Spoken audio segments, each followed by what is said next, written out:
Mosoma.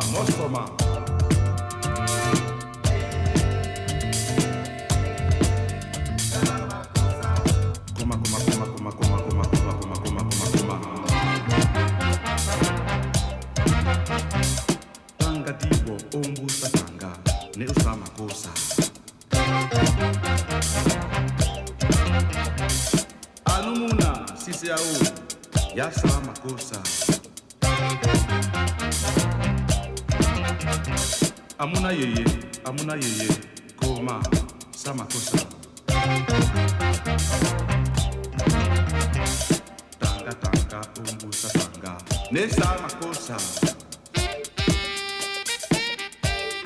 Ni canso. Mama sama, koma kosa, mama sama, koma kosa, mama sama, koma kosa, mama sama, koma kosa.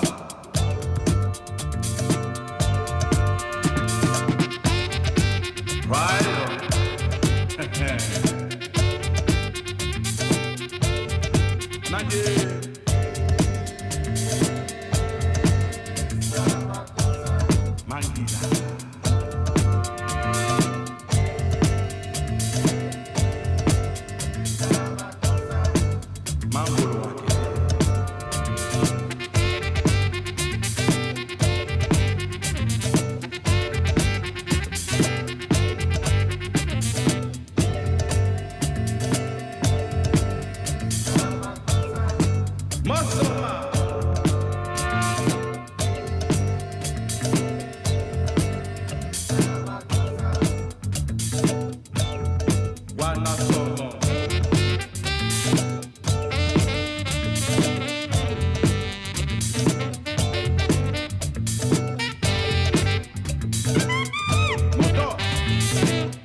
Tanga, ombusa tanga, nesa makosa, na.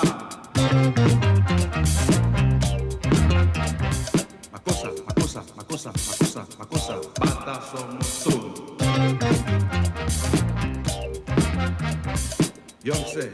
Yomse, bata yomse, makosa.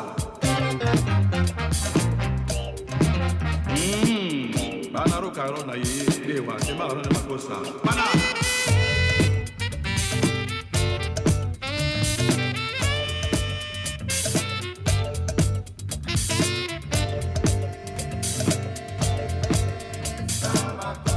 Afra bade de la sala ngani makosa.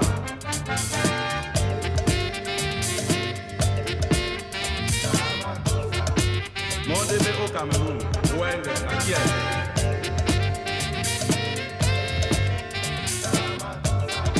Ngana money.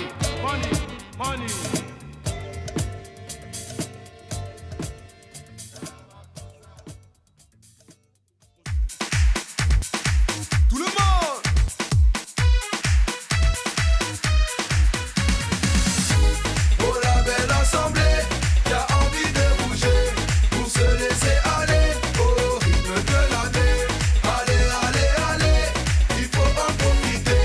C'est une bonne journée et on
Hello, everyone. Welcome and thank you for joining today for the first session of our book club for Bridging the Opportunity Gap. Today, I'm going to be joined here with the author of the book, Arrey Obenson, as well as our special guest, Michael Sheldrick, who is joining us from Global Citizen. Michael is the co-founder of Global Citizen, and he is also the Chief Policy and Government Relations Officer. He's been a longtime friend of us as well as of Arrey, so we're really glad to have you here today, Mick. So welcome, Mick and Arrey. Thanks for having me. Great to be here. Great. So, Thanks. Pleasure. So today we are going to be talking about Arrey's book that he released earlier this year. It's called Bridging the Opportunity Gap. And what we're going to be doing in this book club is we are going to be going through the book chapter by chapter, just one piece at a time throughout the rest of the year. So it's April, this is our first month doing it. And so we're going to start at the beginning and we're going to talk about the first chapter in the book, which is titled Opportunity Trumps Challenge. And we're going to be taking your questions about that topic in general, what you read in the book, or even if you haven't read the book and you just have some questions about that topic, we're here to talk about them, discuss them, and see kind of what Arrey and Mick have to say about this concept in the terms of being a leader and in terms of working with organizations and how to kind of utilize this idea. So to kick us off, Arrey, I'm just going to start with you. So the title of the chapter is Opportunity Trumps Challenge. And the idea basically is that as leaders, we're successful when we focus on opportunities instead of challenges. Can you talk just really briefly about that in kind of general terms? Yeah. Thank you very much. It's a pleasure to be part of this first book club. Hoping that this is something that we are going to grow into, and I'm looking forward to this experience. I thought I should focus the first chapter of the book on really the foundation of the philosophy behind the book. I had written out something which is at the beginning of the book, and I used this, for the many years that we worked together. I always said that individuals, organizations, and businesses that focus on their challenges are defined by their challenges, and those that focus on their opportunities are defined by their opportunities. And it just made sense for me that in beginning to write this book about bridging the opportunity gap, that I start with why I believe that opportunity trumps challenge. And even when I wrote, trumps challenge, that word itself struck something in my mind, and so I wanted to start with that, basically saying this has been my experience, that every time I have focused on the opportunity, we've been successful, and when we've focused on challenges, we've been just stuck with the challenge. We've not moved away from the challenge. We've not become better. We've always been stuck with the problem rather than the solution. And I find several ways and examples in the book of talking about how opportunity trumps challenge, using my own experience, but other people's experiences. Yeah, you definitely did. I think the chapter, you give a number of examples that talk about this idea, that really put it into perspective and put a frame around it. And one of the things that you talk about is one of your own experiences at the organization that you used to work at. And you just, without really getting into the whole story, the readers have already read it, but you talk about this moment of a mind shift about when, you moved from focusing on the challenges and kind of being stuck in that cycle of it to moving and talking about opportunities and how that completely shifted things for you. So can you just talk about like what that mind shift was for you and how it kind of affected the way that you worked and what you saw as the outcome from that? Yeah, in as much as it's always been at the back of my mind that, focusing on the positive side of things is always the better way. But what really took the scales off my eyes was this trip I made to Tunisia, where we had this Congress that was really problematic. It seemed to have everything going for it to be great, but then it was just plagued with so many challenges. And I was sent in as an intervention force, basically, to try to figure out why things were not going right. The backstory is, we had a Congress that was meant to be in Tunis, and somehow ended up being in Hammamet, and which is outside Tunis. and even though we were made to believe that it's in Tunis, it's not in Tunis. So there was just so many things that were not right about it from the very onset. And so because there were so many things that were wrong with the circumstances, all the news that was coming out of Tunisia was bad news. But anybody who was really gone, lots of people go to Hammamet for vacation. It's really a wonderful and nice place to go to, but everything coming out was bad news, and even the government at the time was really this iron-fisted dictator at the time, Ben Ali. So, but when I got there, and every time I had a meeting with the board to give an update, I gave them daily updates on everything that was going wrong. We only spiraled into more conversation about what was wrong, about the corruption that was at the time, about people trying to nickel and dime us out of money and all of that. But one evening I decided to focus on the positive. And it's amazing how it transformed that whole Congress. That thousands of young people around the world traveled to that Congress. And if you ask them today, they'll say that was the best Congress we went to. But behind the scenes, it was plagued with problems, but we decided to tell the right story about the things we were accomplishing, the things we were fixing, the opportunities we were seeing. And it just made people want to go to Hammamet. When in the beginning, people were very reluctant. And so people started coming. We had a successful Congress despite all the challenges. So that really told me something, that you could change just by changing the narrative, just by changing how you thought about the problem, just by focusing on what the growth area was, you could actually be very successful in your mission.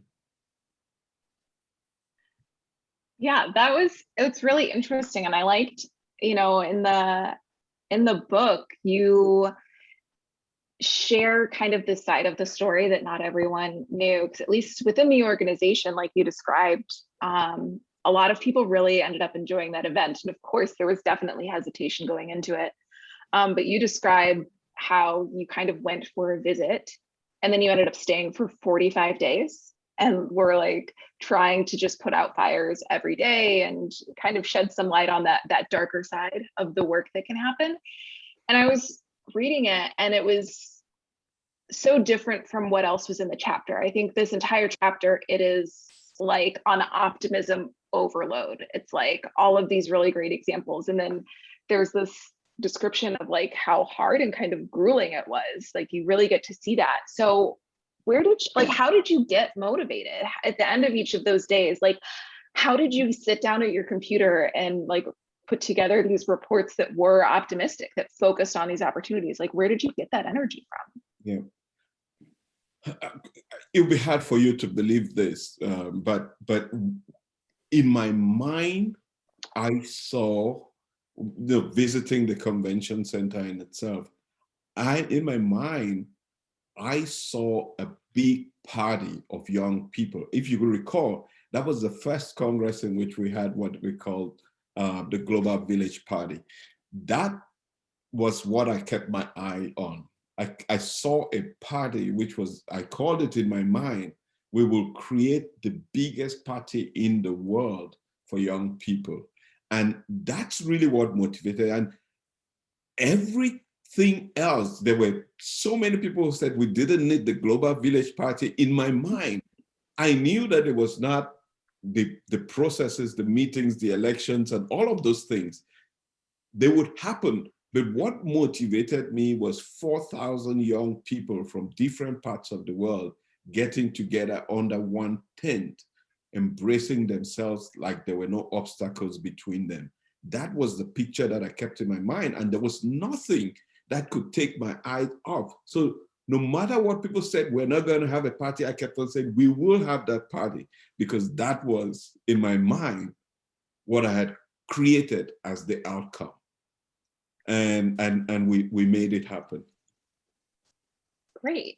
Yeah, I think you definitely get that feeling from the book, and I appreciate that bit of a story, because I think it's at least a glimpse into kind of this origin story. You're well known, at least by many people that have known you for years, as this very kind of optimistic and opportunity focused person, and you shed some light on that here. I mean, there's definitely much more to it, and you can get that throughout the entire book. But Nick, I'm interested from you, what kind of, I'm interested to know how this kind of philosophy plays into the work that you do at Global Citizen, but also just in the origin of Global Citizen as an organization. When I look at Global Citizen, I see it as, it's kind of this powerhouse in the NGO world. And what you all are doing is focusing on solving extreme poverty, as well as working on inequalities and climate change, just some like small scale stuff, but doing this big work, but you do it, in a way where you're not just talking about the problems, and there's such a focus on solutions and on the power that individuals have in solving them. And so it seems like that's in the DNA of Global Citizen. Can you talk about like how that came about, or how that's a part of who you all are? Yeah, no, absolutely. I would just say before that, my best part of the opening chapter on the story in Tunisia is that moment where you describe being in I think it's a hotel lobby, but with your colleagues who are arguing about the bag. And my understanding is the bag is a common feature of all the JCI conferences. It's the main thing they all talk about. But you basically take a step back and say, hold on a second, do we actually need the bag? Let's focus on the experience. And I would just say that part there, I can relate to that, probably 100 times over the last decade or so with Global Citizen, because you often find yourself, arguing about something small, like meeting deadlines, production deadlines, doing it in a certain way. And then actually you take a step back and you're like, hold on, when we actually look at the mission and what we're aiming to achieve here, are we actually spending so much time on this thing, and how much does it actually matter? And we can make it a lot easier on ourselves and relieve a whole lot of stress, around it. And I think, in our world of development, we tend to focus, we try and do so much, and so much of it ends up being a distraction, particularly with all of the events, conferences, summits, advocacy work that goes in. And sometimes there's a much easier way that still achieves the mission. It's just we have to break out of our own prism of what success looks like, right? In that case, it was the innate focus on the bag as the prism of success, and redefining what success looks like.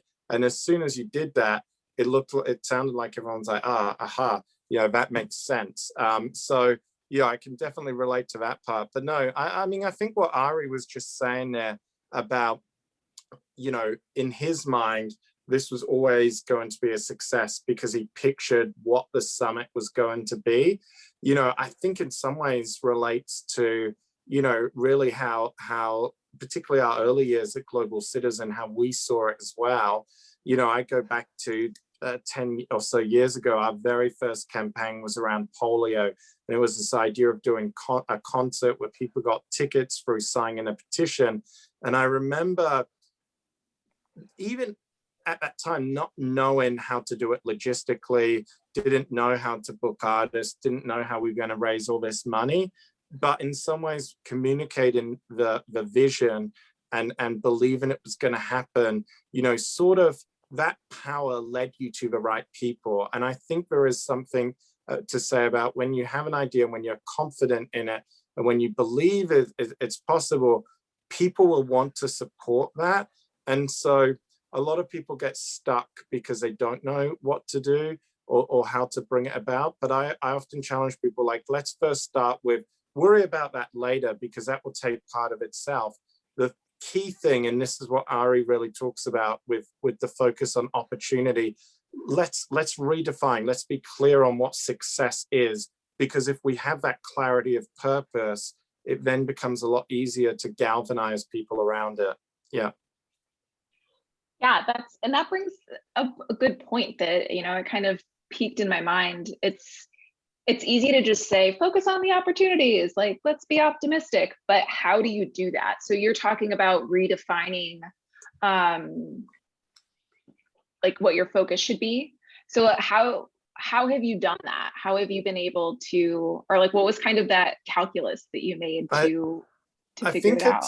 I think it's like, if you take Ari's case, right? He had this 45 days when he, at the start of the book, when he's in Tunisia, and he had to come up with a very clear definition of what success looks like, what he wanted it to look like.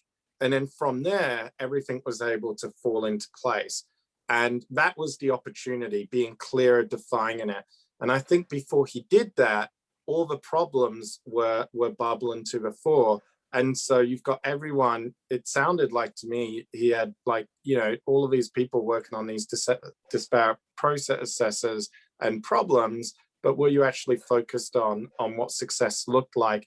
And when you do that, it's easier to make trade-offs, right? Yeah. Again, the story with the bag, you can make trade-offs once you know what success looks like. And so often I know in my team and other organizations, often when I find people focused on the problems and that's becoming, you know, eating away at time, eating away at all the energy, it's because it's like, have we actually written down what we want success to look like by this date? And then it becomes once you know the opportunity and people can see the opportunity, then people get into solution mode on how to do that. So I think, you know, my advice is to say, okay, don't worry, grab a piece of paper. Do not worry at all about how you're going to do it. Don't let that even go down. Just let's write down what do we want, what does success look like at this moment. I often say to our team, when we're doing like a major event or campaign, what do we want the headline coming out of that to be? Like what that's really what the opportunity is. And then, you know, you can work to bring it together. Yeah, that's really great advice. I think it can be difficult or at least I've seen it be a challenge for many people to just take the breath and say, like, make that statement, say, like, let's not worry about the framework, let's not worry about the process, how we're getting things done, like, what is it that we want this outcome to be? And I think the fact that you've been able to do that at Global Citizen, it shows in the success that you've had. It shows the power of taking that breath. And even you were just saying, you know, is the metaphor, like, what do you want the headline to be? And in this chapter, Arrey talks about, news and how chaos and turbulence and negative news, like, that is what sells. That's what people pay attention to. And what's interesting, I think, at Global Citizen, you know, part of your platform is telling stories and getting grassroots into sharing positive news. And so I guess, how have you seen the success of that in kind of focusing, and I'm talking about like in an outward way, not just internally within the leadership and getting things done, but in kind of that broader audience? How have you guys been able to utilize that good news in, you know, in that wider sense? Well, I think it's, you know, I often say the best advocate is a good storyteller, right? And for us, it's always about narrative. And again, when you have clarity of purpose, it's a lot easier to have clarity of narrative and clarity of that story. But every campaign should have a good story at its heart. And then once you've got that, there are people who are looking for that. There's people, you know, who are driving for that. I think last year when we did our One World Together at Home, which you know, later in the book, Arrey's kind enough to reference the Global Citizen Mandela 100, but actually it was that One World Together at Home last year that ended up having so much more reach around the world, like it was seen by hundreds of millions of people. I think it actually showed that there was a desire at that moment in time when, you know, there was so much bad news, which is still in many parts of the world, still continuing to this day. You know, there was a desire for something to bring us together and something, a positive message to send those on the front lines, whether it was the health workers. And you saw that the fact that there was this desire to tune in, and overwhelmingly the sentiment was positive, and people were reaching out for that. And I think that sentiment is only continuing. I mean, like many, we saw, you know, record levels of interest in the work we're doing, not just from citizens, but the private sector and others as well. And so, you know, that's true. Like there's always going to be that chaos. There's always going to be, you know, the negative headlines. But, you know, Arrey uses, I think, the reference to, you know, Hans Rosling and his work, that, you know, the positive trend lines beneath the surface are still there. And I think that's also true for popular sentiment. Often the negativity we hear about is just a select few, right? And so I wouldn't use that to dismiss the fact that there's a huge appetite for something more hopeful. And certainly that's been our experience. And I think that in itself is the opportunity to tap into that. And what I would say is, you know, all of these things like the negativity, you know, they often become excuses for inaction. Why should we do that? Because no one's going to like it. No one's going to want to engage. And actually, when we do these things, we see the opposite. Yeah. And that ties into one of the questions we actually got ahead of time for you, Mick. And, you know, you mentioned the concert that you guys did last year for the coronavirus pandemic relief, which is a little bit, I think, outside of the scope of what you all normally fundraise for. I might be wrong about that, but it seems a little bit more, it broadened the work a little bit. And so the question that we got was, how has Global Citizen managed the challenges that we faced as a global community in the pandemic? And so if you can just talk a little bit more about the work that you guys did amidst the pandemic outbreak last year, and how that's kind of changed the way you guys are working and how you're facing these challenges. Yeah, I mean, I would actually say the answer to that is the spirit of the opportunity gap, right? If I look back just over a year ago, the start of the pandemic, we were building this campaign that was set to culminate in September last year to mark the 5th anniversary of the Sustainable Development Goals and to kick off this decade of action. It was meant to be the biggest thing we'd ever done, with concerts in 8 continents at the same time, you know, and it was going to be huge in terms of the reach. Then, of course, in the pandemic, you know, I could sort of see this tension, you know, on the one hand, those kind of not sure exactly how to pivot. How did this work? Do we carry on working in the hope things get better and it changes and we can still pull this off? Other people, you know, confused where to go. And then there was this other opening. You know, we were contacted by Dr. Tedros of the WHO, Aminga Mohammed, early on in the pandemic, and they said, you know, we are going to need some some support here, we are going to need, you know, to show people hope in the face of, you know, this pandemic, so we don't have a collapse of social cohesion. And to us, that request for help, you know, almost became the opportunity. And in some ways, you know, we had to pivot and we had to say, look, we were doing this, right? And we don't know how that's going to turn out. And that uncertainty, that's okay, because everyone's grasping. But we've got the skills, we've got the networks, we know how to do this. We're being asked, we're being called on to service. This is something we can do. And it was funny because many organizations were dealing with this, and we pivoted, you know, and I actually had coronavirus right at this exact time. So there was this whole issue going on in the background, and we pivoted and we did that in 3 weeks. And in fact, this Sunday marks the 1-year anniversary since that took place. And in the space of 3 weeks, we ended up bringing together the biggest event we had ever done, whereas usually it takes 12 months. And so I think in that chaos is where we were able to find the opportunity. You know, it requires nimbleness. It requires being okay with uncertainty, which is hard, and it's hard to be comfortable with that.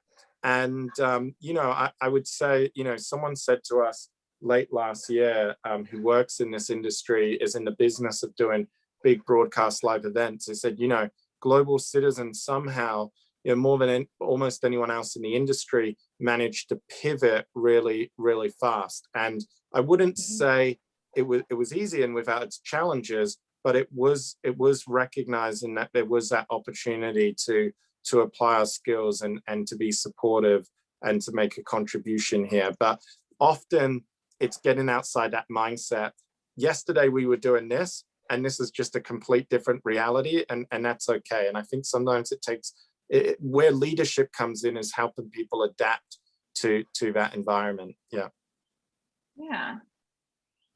Thank you for that insight. That's, again, it's interesting to hear kind of what goes on behind the scenes and in the minds of leaders as you're doing this stuff. And I wanted to circle back to something that Arrey mentioned in the book. One of the examples he talks about is this long distance swimmer and how she would swim. She was attempting to swim from Catalina Island to the California coast. And what he says is there's two things that stood in her way of reaching that goal. And it was the doubt in her ability to do it and the fog that blurred her vision. And I'm interested to know from the two of you, kind of from your own experiences as leaders, how you've managed to combat those two forces. Because I think I like the example a lot, because I think it's a really good metaphor and explanation for the difference between a good leader and kind of a mediocre leader. It's someone who really understands what they can do and has the clarity to understand how to do it. And so I'm interested from you guys, like kind of what those things have been for you, or what kind of advice you would even give to other leaders to achieve those characteristics. Let me jump in here, and just before I go to that very clear case, let me give a shout out to Meek and the people of Global Citizens. Really, that pivot you made during the crisis really inspired a lot of people around the world. It was in no way small measure, and you know, my wife and kids were at home when we were watching it, and I was telling them that this was put together in 3 weeks, and they said, "No, you can't." I said, "Yeah, this was put together in 3 weeks," and because I know the conversations that were going on at the time, that was amazing. But with reference to my experiences there's several examples of things that I can, you know, if you recall, Chrissy, at JCI, we had gone, an organization that we had gone for almost 20 years without a membership dues increase, basically. And the first time we tried to do the dues increase was in 2015. And it was a disaster. Like, it completely failed. And the reason it failed was because we never painted a clear picture about what the outcome could be if we had a membership dues increase. Now, if you recall, when we eventually had a dues increase, we actually spent time designing. You remember I said design. We can't just put it in the notes. We have to paint it, design it, make it look beautiful for people to see that these are the things that a membership dues increase will lead to. For me, that's a practical example that when you step on that stage as a leader to convey the message and you allow a moment of doubt come between you and the outcome, I can guarantee you that the outcome is not going to be what it does. And that's really why I looked up that the story of Florence Chadwick, which I used many years and many examples in talking to young people about their abilities. And that was a simple way in which I could portray to people how not having a clear outcome, not looking at what the opportunity was, could hinder you from achieving your goals. And she went back and did it easily after that. I mean, when she was asked the question, Florence Chadwick, how she did, she said she never lost sight of the California coastline, because that was her goal, was to get to the California coastline. And if she lost sight of it, if she was distracted, if she allowed the fog come in between her and the outcome, she wouldn't make it. And this is the story of individuals, organizations, and businesses as well. Is that in the book I do the comparison between Amazon and Sears, and Sears has been doing the catalog, the first company in the world that started the catalog initiative, which today in the internet world is an online platform. And Sears went away because Sears was really, really focused on trying to get their numbers to where it had been in the past, rather than capitalizing on or leveraging technology, which would have taken their numbers to places where they couldn't have imagined at the time. So my personal experiences in several occasions, small and big, has always been, every time I've allowed doubt, every time I don't have a clear picture of the outcome and communicate that picture to the people around me, I've lost sight. I can use an example as well. We were another conference we were doing in South Africa, and it's really funny because in the budgeting, I kind of wrote down that I wanted a brass band playing on the streets of Sandton, and every time they brought the budget back to me, that was taken out because it was not seen as. But I kept on putting it back, and our colleague Pedro can relate to that. And I told Pedro at one point, I said, Pedro, no matter what we do, we're going to have that there, and the reason we're going to have that is because I want people to know that this thing is going to be a festival, right? And so they put it, and then after that, my friend Chepo Tlaku of South Africa is telling me, he said, now I see what you were talking about. Now I understand why you wanted it there. So it's, I have lots of experiences like that.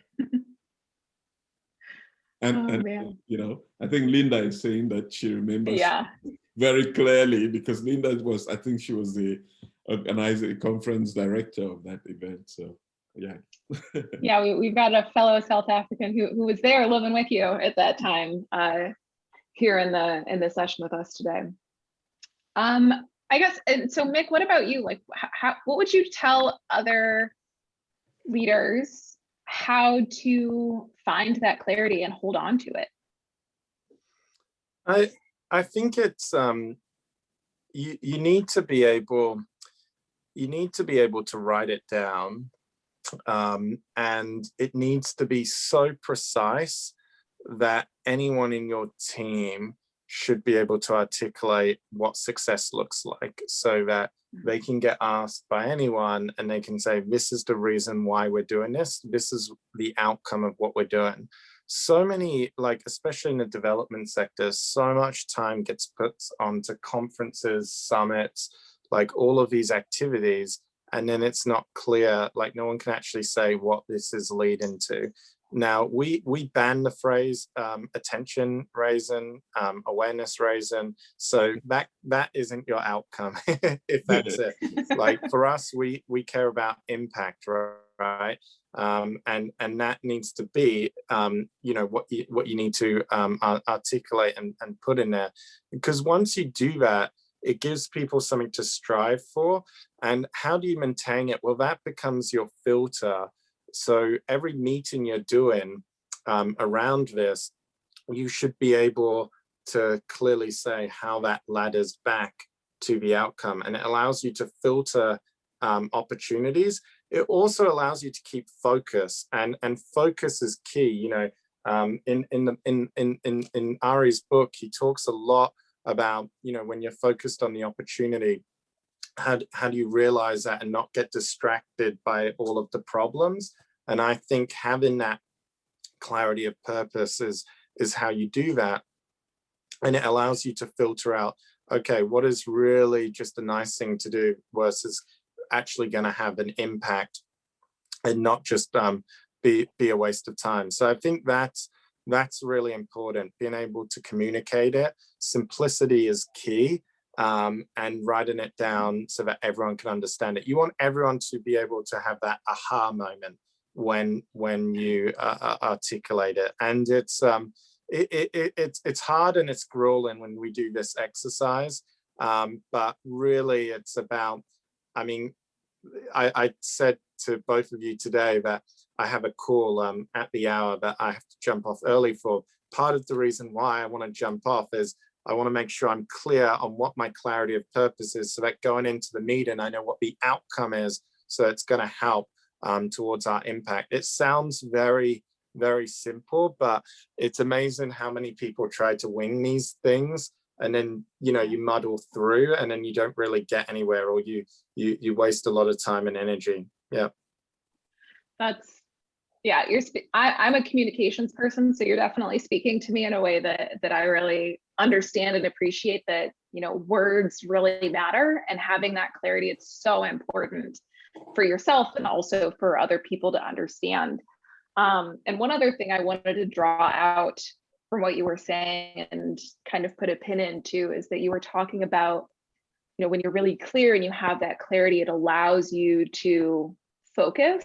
And just to pin that, what that also means is that you stop doing things that aren't supporting that mission. And I think especially in the development world and the nonprofit world, it's so easy to keep adding and adding and adding and growing what you're doing without taking away and being really honest about the sort of things that you're doing that aren't supporting that very clear vision of success. It can be hard to sell to stakeholders sometimes. No, we need to stop doing this because it's not supporting this, or because it allows us to focus more on this item or activity that's more impactful. It also, I think, helps you build the most effective partnerships, because you can have these partnerships when they're not built around the same purpose. So, you know, they kind of move on, you do some activities together, but they never really thrive. So it can help you, that transparency at the start can really help you build the most durable partnerships. I mean, we've found in terms of our corporate partnerships, it's really changed it, helped us change from, like, say, 1 year partnerships to multi-year partnerships once you have that clarity. Yeah. Yeah, that's perfect. That's a really great example of the outcome, like what the success of doing, being super clear, like what solutions that can bring about. I do have a final question, but before I jump into that, is there anything, Mick, that like you had on your mind about that was in this chapter that you wanted to pose to Arrey himself, about kind of like a question you had about this chapter or his own experience? No, I mean, I think I'd love, Arrey, obviously the name of the chapter itself is quite telling, right? And I'm not sure if you were building on recent events in that, or if it's just a coincidence. But you talk about that in the book, you know, the comparisons to, you know, President Obama, President Trump. But yeah, just that name, opportunity trumps challenge. I mean, was there a message, or the story behind why you chose that? I mean, I think anyone just reading it in the current world would ask the same. Yeah, absolutely. It was by design to catch people's attention with this question, with the use of the name Trump. There are several things that play out in how I pick the titles of the various chapters. Some almost being an oxymoron in themselves, and I was really focusing when I said, you know, focusing on opportunity, and it crossed my mind several times that how did we find ourselves here as a country, right? And you know, and here's me trying to talk about opportunity, and so I played on the word Trump. To actually mean overcoming the challenge, and that's how I arrived at that question. And then my question to you, because when I send the book out to several people to review the book before publication, it was fascinating because you came back and, you know, you spent the whole day reading the book. You read the book in one day, and several times as you read the book, you would send me a text message saying, okay, now this really relates to me. This really resonates with me. And even went ahead to do a review on the book in Forbes magazine. So, and then since the book came out, we've also had, I've also come and spoken to your staff about it. And if you just had to sum it up, like what is it that just triggered you with the book, besides knowing that I'm a nice guy, right? What would you say to the I'm sure the people here have read the book or are looking to read the book, but what is the one thing that just... Yeah, I mean, and I know we're on the first chapter, so you know, maybe I should have done the second one, but I think it was really the chapter on naive audacity. So the second one that spoke to me the most. And you know, you're right, I did write about it, reflected on it in that article I wrote for Forbes. And you know, I think it just reminded me so much of our early days when we were founding Global Citizen and our first campaign around polio.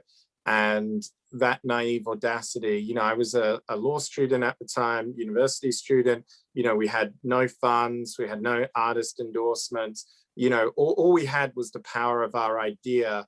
And that's what got us the meetings, right? And there was something about the idealism around those ideas that would get us the meetings, and then people jump on board and allow us to cut through. But really, I felt I sent it through. I remember there were a couple of things in that which I quoted and sent round to a couple of people. But I think it was really that concept of naive audacity. Sometimes to achieve the opportunity, that's what you need in order to do it. But that really spoke to me, and I think was a validation really of how we got started. Yeah. Great, and this the story of Global Citizen, it's amazing. You're bridging the gap every day, because that's what you're doing. You're taking the world from its current status to where it should be, and in a literal sense, bridging the gap, because with all of these commitments that are coming, and the idea is to bridge the gap, we can do better, and for us to do better, we need to bridge that gap. And it's a constant. It's true. It's a constant evolution, though, right? Like it's funny. Like One World Together at Home. You know, we did it right at the start, and it was new and it galvanized. And then, of course, there were so many specials, people recording themselves from home, that eventually, again, that in some ways, what we created was the first one, galvanized. And then that led to a lot more noise Yeah. out there, and people sort of turned off. And so I think for us, you know, that opportunity, again, it's always thinking through, like, are we really challenging ourselves in the creativity we're trying to push? And as an example of that, we just announced this week our next special, which is going to be, it's called Vax Live, the concert to reunite the world. It's going to be airing on May 8th. But really the idea behind it is to showcase the power of vaccination, why people should get the vaccine, and how it has the power to bring everyone together. And the way we're doing that is we're actually going to be doing a performance, one of the very first ones at SoFi Stadium in Los Angeles. And it will be one of the very first performances in America since the pandemic, hosted by Selena Gomez. We got the Foo Fighters, like we got a whole abundance, Foo Fighters, Jennifer Lopez, her, but really it will have a live audience, and that's what will distinguish it from everything over the last 12 months. And the idea with this live audience, as we said, we didn't want to do it just another special showcasing like Zoom boxes like we're doing now, because if anything, that just is more of the same, and it showcases to people, it really challenges, well, will a vaccine actually change things if we're still doing things in Zoom boxes? And so the hopefully the message and the power will showcase what's possible, you know, when we all get vaccinated, and why we should get vaccinated, and why everyone everywhere should have access to the vaccine. So again, we're always challenging ourselves, but look out for that on May 8th. And Chrissy just got herself a scoop. Yeah, so thanks for sharing that, Nick. And I went ahead and I dropped in the link in the chat. So any of our participants should go and check that out to get more info about Vax Live. And also, like you said, please tune in. And I guess just thanks again, Nick. I know you need to get going. So thank you so much for taking the time today and joining us. Good luck on your call later. And we really appreciate it. Thanks. Thank you, and hope everyone should read this book. It's really great stuff, Ari. And once the pandemic's all over, looking forward to catching up in person. But thanks for having me. It was a pleasure to talk about this. Thank you. Great. Thanks, Mick. Perfect. Thanks, Mick.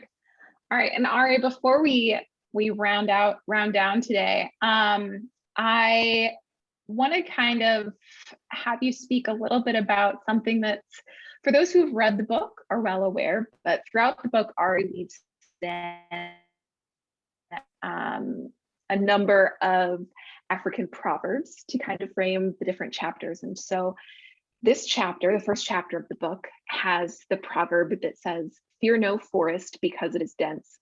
And what struck me as interesting is that the proverb talks about fear, and the entire chapter is so positive and focusing on opportunities. So Ari, will you share a little, I guess to close us out today, can you share about what this proverb means to you in the frame of focusing on opportunities? Yes.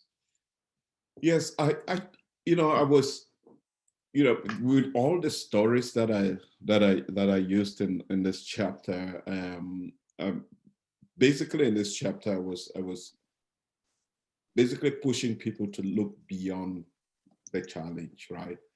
And in the context of the African, because I am African, I had to bring the African touch to this conversation. Yeah.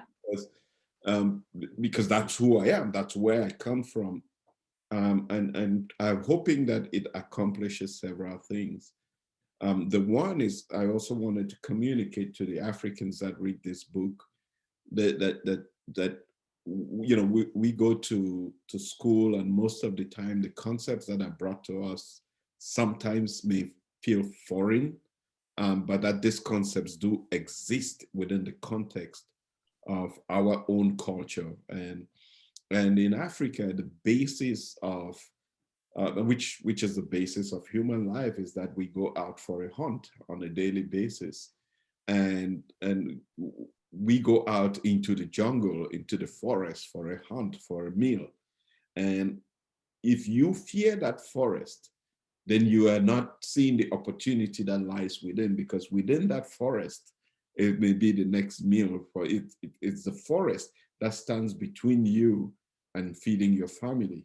So you can't fear the forest. The forest will always be there. You have to overcome your fear of the forest. And when you get in there, you would find enormous opportunity. So opportunity, if I were saying this in English and not using the context of the African place, I would say behind every challenge lies an opportunity. In the same way, in the African context, so that we contextualize it and visualize it. Because if you see all the problems in the African context, they create a visual for you. So fear no forest because it is dense. You can overcome. Great. Thank you for that texture to the conversation. And I know we've had actually a couple last minute questions come in. One, I know that Phil had asked a question, but it's about chapter 2. So we're going to circle back to that next month. Yeah, but come back next month for the book club. Yeah, for sure. But we do have one other question from Riyadh, and he wants to know from you, Arrey, you've had the opportunity to work with many leaders throughout your career, of course. And he'd like you to share one distinct attribute or characteristic that any of them have, is kind of like a final thing that you want to share with the audience today. Thanks. First of all, Riyadh, thank you very much for joining us. You're probably the most distant person, joining us from Mauritius. That's must be pretty late there. But thanks for doing that. Let me just say one of the things that I've found a lot about it. That I've been thinking about this a lot about leadership, and whilst leadership for me in my mind it's not whether you wear a badge, a title, or you're elected to office. It's more than that. For me, leadership is your ability to make people see the potential within them and how they can use that potential to accomplish their goals. I think good or bad people in our eyes, good or bad leaders, when you talk to people around them, they tell you what they see in the people that they see as good leaders. And typically what they see is that leader inspires them to do something that is beyond their own even imagination. And I think that that's what I've seen about good leaders. I did meet Amara Esimba, who was the Secretary General of the the Organization of African Unity at the time, before becoming the African Union. And Amara Simba was telling me about all of these leaders that he's met, and what he told me. He met with people like Fidel Castro. He told me everything about good and bad. They said that at the end of the day, whatever the headline says of them, the most important thing is how they were able to inspire people around them to do things, not just for them, but things for themselves. So for me, the great leader is the one that can inspire people to imagine what they can do with the potential that they have. And that I have seen it's common almost everywhere. Yeah, that's great, Arrey. Thank you for that kind of final note on leadership characteristics. There's definitely more of that to come in the future. I do want to pull up just some quick slides real quick for some final notes for everyone. As we've mentioned, this is just the first of several book club events we're going to do. We're going to go through chapter by chapter. So like I said, today we talked about opportunity trumps challenge, and next month we're going to get into the second chapter, naive audacity. So come on after that.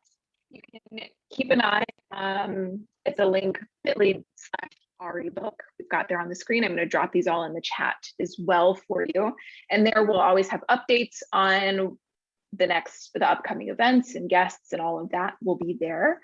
Additionally, make sure you can always purchase your book if you haven't yet. If you're joining just because you're curious today but you haven't actually read the book yet, they're always for sale on our website. Plus, we heard lots of requests to bring the signed books back. And so it is Ari's birthday month this month. So in the month of April, we're bringing back the signed books for one last time. So if you missed your chance before, don't make that mistake again and get your signed book before the end of the month. Again, all of that's on that book page. And then other than the book club stuff, we have another series that we're doing regularly almost every week. We're going to take a break next week and come back to you on April 27th on a Tuesday for Strategy Hour. So each week we're sitting down for a conversation with different people to talk about different aspects of strategy. And on Tuesday, the 27th, my colleague Christy is going to be joined by Mungai Fee, who is an entrepreneur, an HR consultant, and he worked previously at Global Citizen as well as at JCI. And so he and Christy are going to talk about kind of the COVID pivot. We talked about Global Citizen's pivot earlier, and Mungai is going to share, we're going to talk about it from the African perspective and what those pivots have looked like. So check that out. Again, I dropped the link in the chat. It's also on screen. And other than that, just if you want to keep up with all of these updates or anything else new coming down the line, we have a newsletter that you can subscribe to. That link I also dropped in the chat. And that's it. That's all I've got for today. Thank you everyone for joining us for this first book club, and we hope to see you back next month. And thanks again to Arrey as well as to Mick, who showed up today and shared his experience as a co-founder at Global Citizen. So thank you, everyone. Stay tuned. Stay tuned for all the activities on the next book club. We'll be talking about naive audacity. I can't wait to talk about that. And I hope, Phil, you're going to come back and you all will come back and let's grow together. Let's read through this thing together and let's grow and help a lot of people accomplish their goals. Let's bridge the gap together. Thanks, everyone.